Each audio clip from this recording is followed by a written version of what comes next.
create more time for these younger ones. Because ultimately, anything they do that is not right has a reverberating effect on us.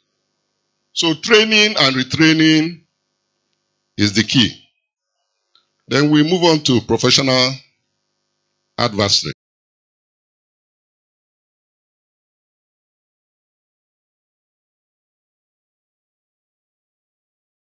But all the same, what needs to be said must be said.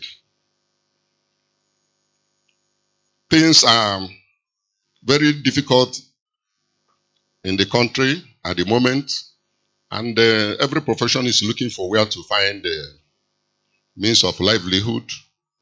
Today, lawyers are openly saying they are estate agents and real estate consultants.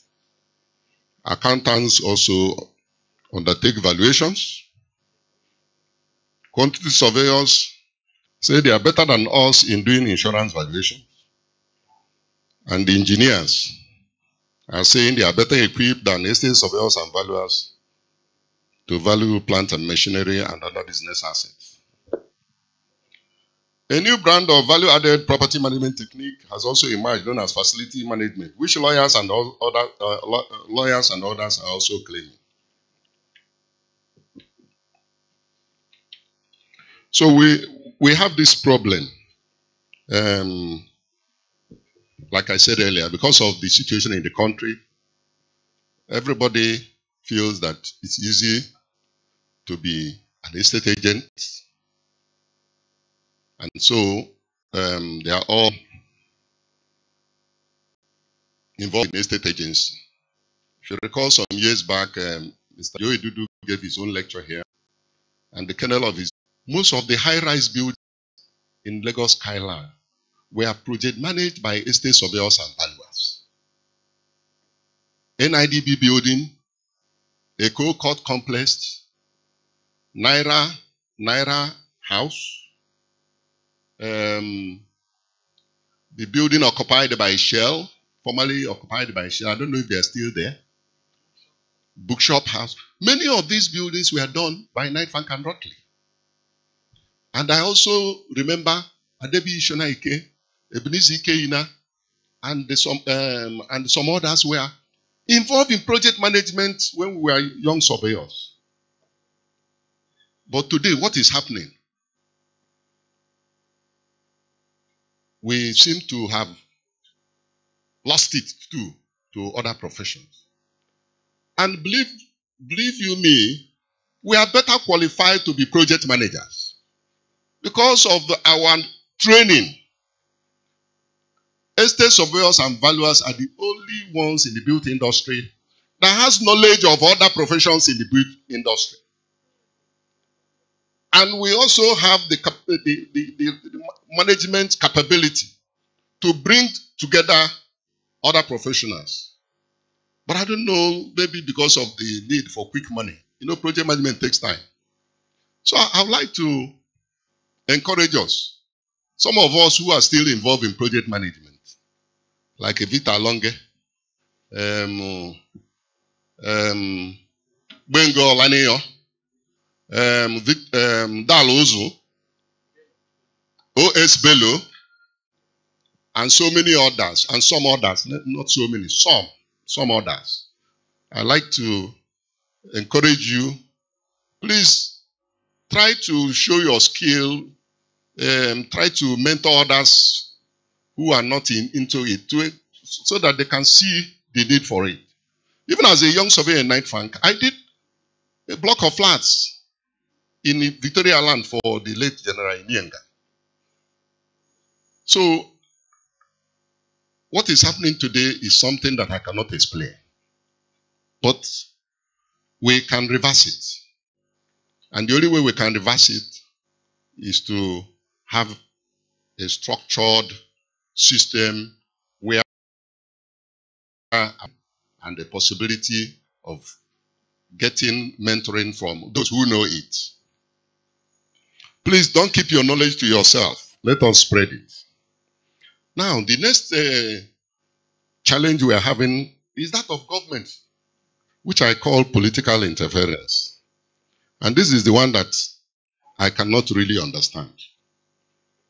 The government made a law, the NIESV law, which defines our profession. And yet, you find in many cases, the same government making other laws, or even without even making other laws, doing things that impinges on our professional area recognized by law. Look at the issue of Lagos State Land Use Charge Law of 2001, which has merged tenement rate, improvement rate, and what is the third one? Ground rent. And we all know that tenement rate is constitutionally given to the local governments. In fact, it's their main source of raising revenues. But what do we have today? The state governors, in most cases, have taken that function from the local governments. And of course, you know, whatever Lagos State does, the others will copy it. I recall when I was president, I fought very, very hard against this land use charge. So hard that the then governor of Lagos State, who I knew in those days when he was in Uniben, Babatunde Fashola, would not even give me opportunity to come and see him because he felt that I was against his government. He failed to listen to us. Well, we are not against you raising revenue, but you can also raise the revenue by doing the proper thing. Remember that many years ago, Lagos State was the leading light in rating valuation. They are local governments. And you know, it creates a lot of jobs. You have our members in the local government in the valuation office. You know, in-house estate surveyors and valuers, who also supervise the usual assessment when it becomes necessary. But with this law, they created a dubious formula that is not known to our profession. And they are using it to collect money from property. Unfortunately, other states are now copying Lagos State. And that, of course, if it continues the way it is going, we might as well forget rating valuation. But it is left to us to decide whether we will let it go or challenge it. Then you also have the issue of land use and allocation committee, which the same NIESV law our members operate. And then you have the recent case of Federal Inland Revenue Service, where that institution, in deciding to appoint consultants to conduct property valuation, decided to bring a non-valuer company known as Lands Record. And that organization is doing valuation for that Federal Inland Revenue. And what do we have? We are reaching out to them, almost kowtowing, begging them. And that gave the institution, not our institution, the audacity to even take us to court for doing the wrong thing. Anyway, I'm glad the president is here and the council members are here, board of trustees are here. We shouldn't allow that to continue because that area is an area where there will be regular justice. Because what basically they do, they value the properties for purpose of property tax. So if valuers are not the one doing it, that's a big loss to us because that they will continue. It's likely to be a yearly thing. So it's an important area that the institution must not allow them to have their way. And then, of course, in the National Assembly, you have bills on facility management, auctioneering, estate agency, and so on, that either have gone through the second and third readings. All these areas are eating into our professional area. Then, of course, you have the one from EFCC stroke Special Control Unit Against Money Laundering, whereby estate surveyors and valuers have been designated as a non-financial institution that must be registered with them, and you must make regular reports or returns to that organization. And you know, if everybody is brought under that under their control, then it shouldn't be a problem to all of us. But the lawyers have gone to court against the body and they have won. The quacks in the estate agency, they are not being controlled by this body. So if estate surveyors and valuers are required to report transactions they do to this body, our clients will go to the quacks or to the lawyers that have won the case against SCUMO. So it's an area that we also need to look at. And then in the FCT land administration, you have this issue of AGIS. AGIS was created by El Rufai, I think in 2003, when he was the FCT minister. Of course, you know, AGIS is just a tool, a scientific tool, a computerized tool that enables a land administrator to operate even from his desk to access records concerning land situation in Abuja. But that AGIS has been made to actually superintend the land administrators, which should not be the case. It's like the land administration is reporting to AGIS, whereas it's AGIS that should be reporting to our colleagues in the land administration. So it's a problem. And I'm sure there are others that I'm not aware of. In fact, there was one some years ago concerning Federal Minister of Works and Housing that the institution even went to court. But curiously, the judge said, we are busybodies. That what business do we have in a contract that we are not party to? And left the substantive matter that whether the Federal Ministry of Works have a right to appoint non-estate surveyor and valuer to conduct valuation. They left that subject to go to issue of privity of contract. That since we are not part of the contract, that we have no business inquiring into it. Unfortunately, I don't think the institution appealed that case, because it was a good case that we should have pursued to the Supreme Court so that we know where we belong. And then we have the issue of sharp practices and the inadequate regulation. In this area, you have a couple of them, multiple sideboards and banners. I must give it to the institution. We have a good code of conduct, code of ethics and conduct. But what is left is close supervision. And I'm glad the chairman of NIESV told us earlier that they now will have a compliance unit that will actually go to enforce compliance. Just like in the larger society, the problem of Nigeria is not lawmaking.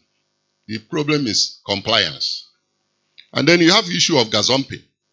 These are areas where we ourselves need to call ourselves to order. It is our own, for us, some people see it, it doesn't matter how I grow my business. All that is important is the bottom line, which is money. That is not true. We are in professions, and ethics is very key to the survival of our profession. So we must follow our rules. You have cases where sometimes our colleagues buy clients' property through pseudo clients and things like that, charging multiple agency fees. We all have regulations concerning this. Financial inducement for jobs. I hear cases where some colleagues will buy a vehicle to go and give maybe a minister or a director in some of these agencies that give large compensation jobs, and makes it difficult for others who are qualified, but they cannot muster the money to go and induce those people who give out these jobs. Well, it is nice to see some firms that are doing well, but you know, These things, it has a way of turning round.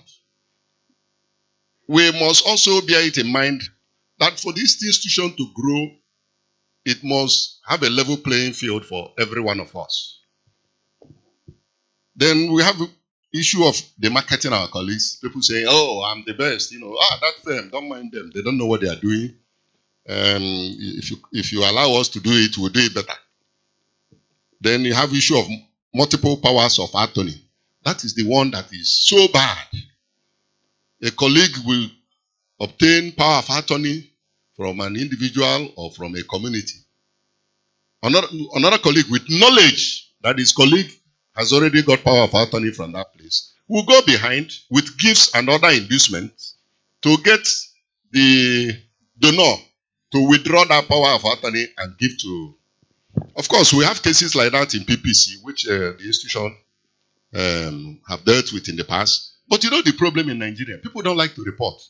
I don't want to report to. If I report this man now, they will say, look at what I'm doing.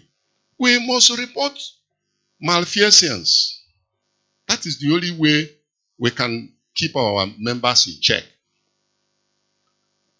That is the only way this institution can grow from strength to strength. And then the issue of breach of fiduciary relationship.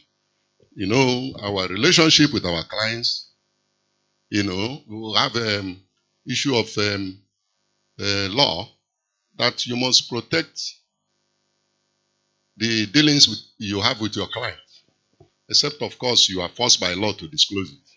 So it's important that, and there are others which I haven't mentioned, but it's just to give a small sample for us to know that we need to look at some of these areas again.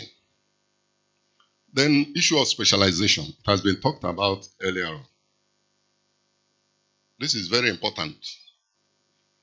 When you look at the letter headings of some of our colleagues, you will see almost all these 20 items I read earlier on the letter heading. We're actually creating confusion in the minds of the people you are even telling you can do this. Because they will doubt it. You will do all these ones.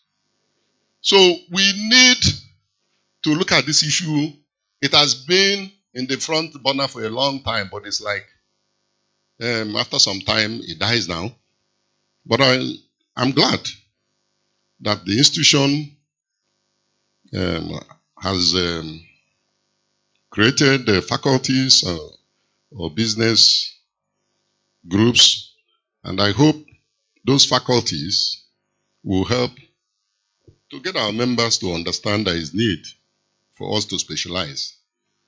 In the UK, for example, there are firms, once you mention their name, they will tell you, people will tell you, oh, you want to do this, go to Jones Lang & Wooten, oh, go to KFR, or go to Richard Ellis. Like I mentioned earlier, those days, when Knight Frank was, I don't know if they're still in agricultural management. Anything about farm management, they say go to Knight Frank. Those days, there are firms that are well known for agency. They are so good in agency. And then there are some firms that are also very good in property management. Then there are others who are very good in valuation. But today, everybody is doing everything. Just very few will tell you, will refuse a brief and say, please, go to Emeka Honor & Co. They are good in valuation. Very few people will do it. So if you look at some of the items, some of the areas I've mentioned, residential property agency and management, commercial property agency and management, valuations, shopping center management. Is there any of our member that is known in the industry? They are specialists in shopping center management. Well, I'm here to know. The only one that I know is from South Africa. True of us. Anyway, we need to go into those areas. Compulsory purchase and compensation. Here, there are some firms that are known as a Baba in this area. Gesh is here, or Ebunike, and I'm not trying to market you, but after this lecture, you need to see me outside. for mentioning you. And there are others too. Even our president is also very, very much involved. There are quite a number of them, which is good. Then project development and management. I've talked about this before. We need to be looking at it. Facilities management. That's another area. Farm management. And so on. Then that takes us to continuous training and retraining. This cannot be overemphasized. We must continue to train and retrain. We must go to business courses. You are never too old to learn. I am willing to learn. And I want you to also be willing to learn. Don't say you have made all the money in the world, so you don't need to learn any new tricks. It's not true. The society is evolving. The client's needs are changing. The demands on us are also changing. So, as professionals, we must be prepared. And how do you get prepared? It's by training and retraining. What you don't know, you ask. You ask your colleague who knows it. The problem with our society sometimes is ego. We think, after 20 years of being a fellow, what else do I need to know? You have a challenge in evaluation. Instead of you to call your colleague that knows it, you will not. You go and do it the old way that you know, and then run into problem with your clients. In the UK too, when I was a student, sometimes our lecturer, Andy Baum, particularly, he usually will bring cases brought to him by big firms. JLW, Knight Frank, just name them. Sometimes they have cases that are difficult. They go to the universities, the lecturers in the universities, and give them that problem to help them solve. And these our lecturers sometimes will bring it as a coursework to discuss. And we will do our best as students to look at these cases, and you learn a lot of things there. I'm glad we have eggheads in this country in our institutions. And I'm aware that some people consult those eggheads in the institution, but many others I don't know. So we need to have that synergy between practicing firms and our colleagues in the institutions, so that we will continue to improve our standards. This takes me to enforcing standards. I have said something about it earlier on, but I want to squarely put it on the table of the NIESV that they are the regulating authority. Yes, the institution also complements their work by doing self-regulation. But statutorily, regulation belongs to the board. And I would like to implore the board to continue to do or to go on with the step of compliance and monitoring, which the chairman earlier mentioned to us, so that we will continue to improve our standards. Some of the things our colleagues churn out as evaluation reports. Wahala deal. Let me leave it at that. But the board is there to do that. Then consolidation of firms. Most of our practicing firms are too small and too weak, including my own, to compete with the international firms that are coming in. Apart from the danger we face from international firms that are coming into the country. Of course, when you pull resources together, when you come together and have large firms, there is an advantage in size. Big advantage. But like Soludo, when he did his bank consolidation, he told the nation, or he told the bankers themselves, that it's better to own 10% of something than 100% of nothing. That is very instructive. And you can see that since the banking consolidation, the banks they have been doing fairly well because they have the capacity, the capital to do certain things. Sometimes there are things I want to do in my firm, but because the resources, and I have to provide 100% the resources they require, I will shelve it. But where you have partners, one may be in charge of valuation, another one may be in charge of management, facility management, another may be in charge of development and so on. That will make you concentrate in one area where you are best suited. That will help us to grow. If you look at the lawyers, they are consolidating. You see some 2 or 3 practicing firms that you think they are doing well. They come together and form one firm. The same thing, the quantity surveyors are doing it. I think the architects too are doing it. Maybe not as much as the lawyers are doing it. And I don't know how we are going to do it. I deliberately use the word consolidation. I don't know if there is any way the board and the institution can come together and use some prodding or some power as those controlling the profession to encourage us to come together. It is for our interest as a profession, not just for the firm, that it will help to grow and do better, but also as a profession. Then research and development. Indeed, the estate surveyor and valuer, if you ask me, is almost like a magician. Why do I say so?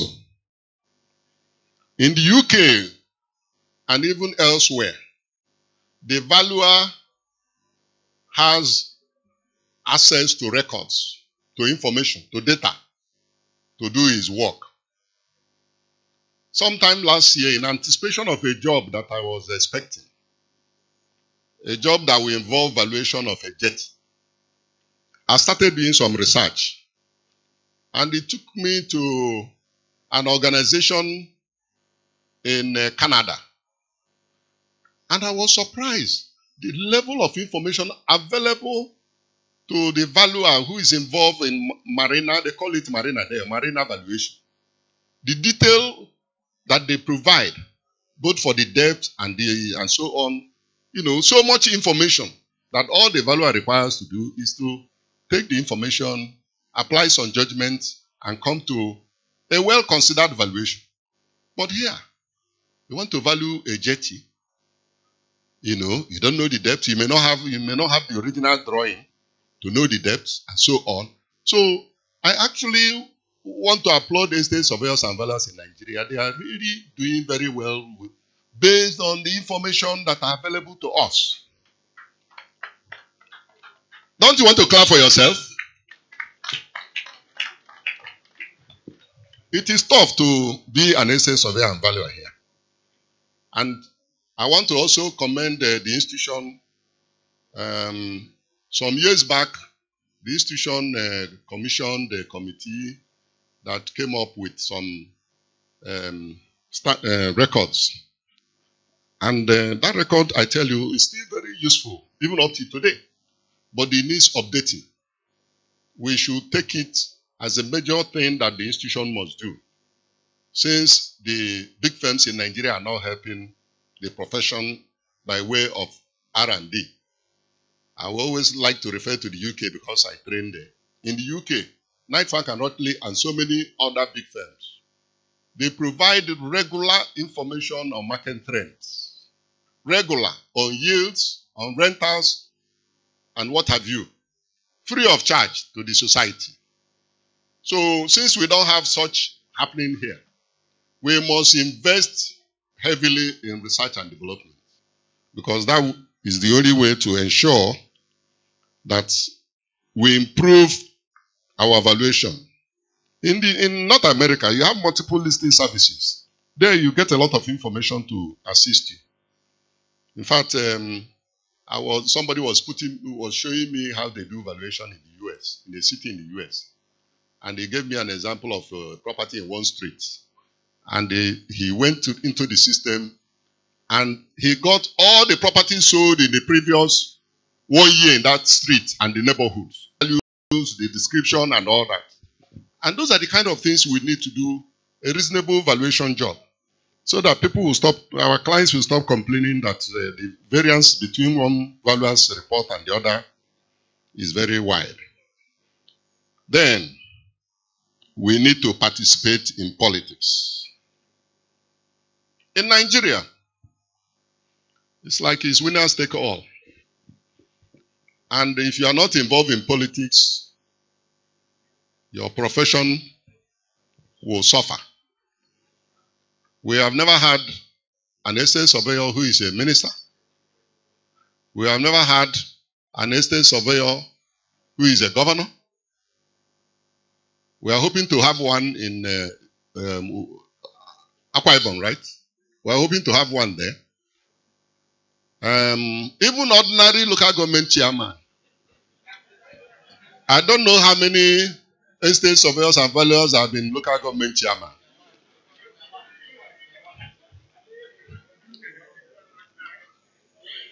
Let me tell you a small story about my experience as local government chairman. When I was chairman, I requested to find out who is in the valuation department, valuation office. And one rickety man showed up. He knows nothing about, all he knows is how to send demand notice. How he comes up with that demand notice is left to his conjecture. Similarly, even the legal section, even though that is not a major concern to me, one person showed up and said he's a litigation officer. He's not a lawyer. So a lot of things are going wrong. A lot of things are going wrong. We have 774 local governments in Nigeria. Imagine if every one of them has a valuation office. We will not have enough qualified people to fill up those places. And then you have land administration officers in the whole ministries of lands in the country. This our small number of less than 6,000 will not go anywhere. But the problem is that if you are not there, the people that will decide your fate will decide it the way it favors them. That is why we need to go into politics. Don't look yourself and say, because I'm a state surveyor, I must go to Senate, or I must be governor. Any level is useful. Even House of Assembly, even as a councillor. No level is useless. Every level in politics is useful. Even if just to give you information. As chairman, elected chairman, expect that you have control over your funds. But like I said earlier, the governors have taken over everything. As chairman, I have no access to the fund you see published in the newspaper coming to my local government. They have what they call JAC, Joint Allocation Committee, that the state governor appoints the chairman and virtually everybody there. And it is there they decide what happens to your funds. They will apply those funds to things that have nothing to do with your local government. And at the end of the day, they tell you the money is finished. So, towards the end of my tenure, it was a 2 years tenure. Towards the end of my tenure, after 1 year, I said, how can I leave this place without making any impact? What will I tell my constituents? What will I even tell you, my colleagues, that I went to do there? So, I decided to build a market. The market in my village was abandoned for 23 years. My community had signed agreement with the local government for joint development. But due to politics at the time, I don't know what happened, they abandoned it. And the place became a den of criminals. The place covered, some parts of it were used as farmland. And I decided to do something with it. And so I got approval from the government and from the council to revive that partnership, which I couldn't even find the agreement. So I had to call my community and we renegotiated. And I went into it. And what did I do? We designed the market the way we felt would serve the purpose. And then we started giving allocations, land allocations, on the agreement that the developer or the subscriber will develop and the council will provide the professional services. So we did this provision. And you won't believe it. The deputy governor flagged off the project on 23rd December 2015. By July 2016, when I left office, the project was 95% completed. Without local government or state fund in it. How did I do it? We had what we call non-refundable application fee of 10,000 naira for a shop. And we have about 1,500 shops of different kinds. And so we raised some money from it. We also have what we called land allocation fee. That one too was 10,000. So very low at the end of the day, because if you look at what they collect elsewhere, make it attractive for the investors to come. I said, come. Some of them I called personally. Those who did plaza, we had plazas and then we had the other ones that 1, 2, 3 persons can subscribe. And then we raised money from those subscriptions and we used it to provide the infrastructure which the government will have provided. We used a dedicated account for it. And I supervised it personally, apart from the other engineers that were with me. Every day, Monday, I was on site. Once I report to office and do 1 or 2 things, I go there and make sure. Unfortunately, I didn't have enough time to bring you the pictures. But those who have been, those who are of his kind in Anambra State.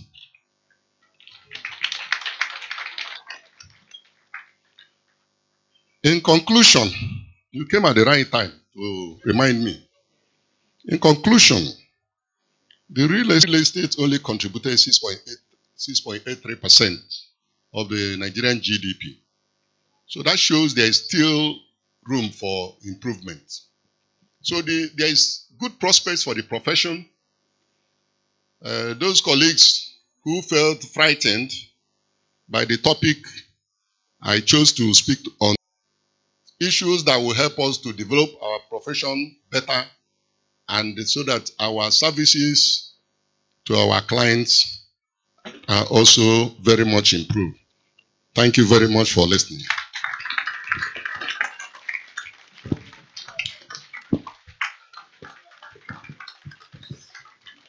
He deserves a standing ovation, ladies and gentlemen. Our guest speaker, always worth listening to, a man of many sides, Uchendo one, and as a surveyor and valuer, a politician, a businessman, a white man by school arrangement. Please a round of applause again for him. Thank you very much, sir. Very practical and very straight to the point. Your Excellencies, distinguished ladies and gentlemen, our president, members of the high table, inductees, and noble colleagues, we want to specially recognize the president of the Nigerian Institution of Town Planners, Town Planner Lekwa Ezuta. Please a round of applause for him. You are welcome, sir. Also here with us today, a friend of the institution, we have the national chairman of the Nigerian Institution of Water Engineers, NIESV, Engineer Adekola Ogundayo, a fellow of the Nigerian Society of Engineers. and also a fellow of the Nigerian Institute of Waterways Engineers. Your Excellencies, distinguished ladies and gentlemen, I've been told to fully recognize, I've been told that charity begins at home. All our people from Kaduna, I was trained in Kaduna and in Kaduna Polytechnic. I'm a proud product of Kaduna. I want to recognize the only white man in NIESV, Onyocha Malam Bature ESV. Onyocha, a fellow, the Honorary National Secretary of the institution. Please a round of applause for him. The man that cheated debt. Recognize you. Also, we have here with us the Honorary National Treasurer of the institution, SS Surveyor and Valuer, Hajia Fatima Oluokore. Please a round of applause for her. You're welcome, ma. We recognize you. Also here we have representing the Director of Lands, Federal Ministry of Power, Works and Housing, SS Surveyor and Valuer, Great Edereke. Please a round of applause for her. You're welcome. Your Excellencies, distinguished ladies and gentlemen, please, we also want to inform us that this event is being streamed live on YouTube. Please use the search bar 2019 Induction. And please, let's not forget, you drove into these premises, you were given a card. Please, before leaving, after this event, please, you stop by the foyer of the reception of this hotel and revalidate the pass that you were given so that you don't get to pay any amount. My name is SS Surveyor and Valuer Franco Yakilome Richard, the only SS Surveyor and Valuer that is a master of ceremony. Please, a round of applause for me if you're not angry with me. Thank you. Thank you very much, Frank. Before we move on to the next program, I would like to bring to the podium Ashiwaju Busu Fatokun. He wants to make a comment. Thank you, sir. Mr. President, all protocols observed. Once again, a round of applause for Chendu.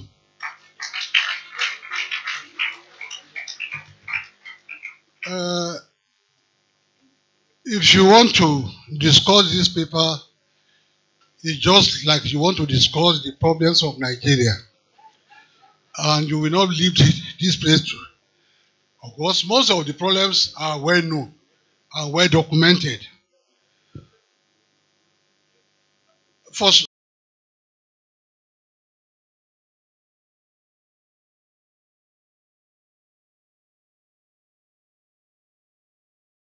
on my faith, on my Christian faith. With this myriad of problems, I want first to count our blessings. If you compare estate surveying and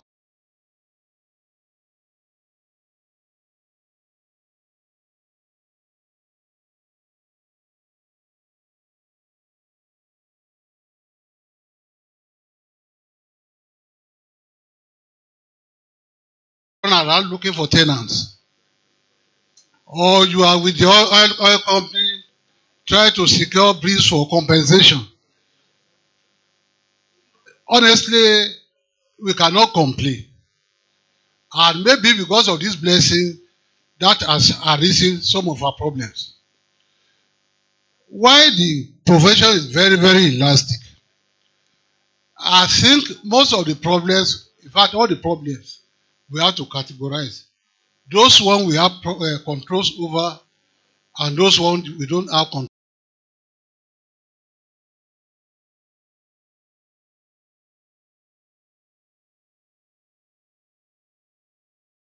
And those you cannot control. If you juxtapose all the problems, in fact, you can clap.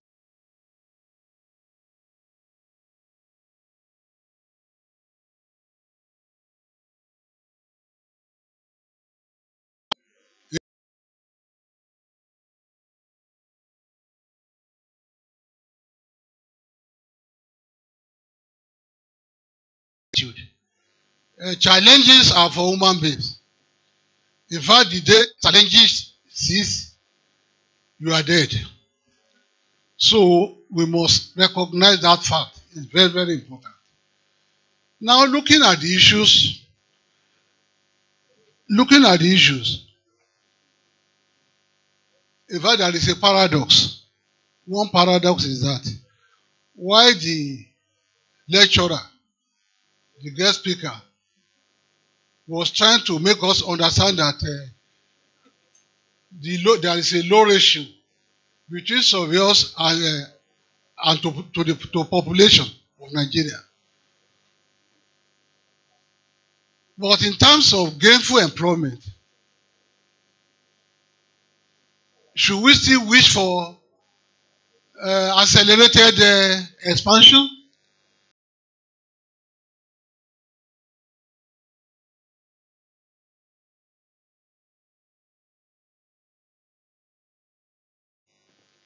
We must ensure that those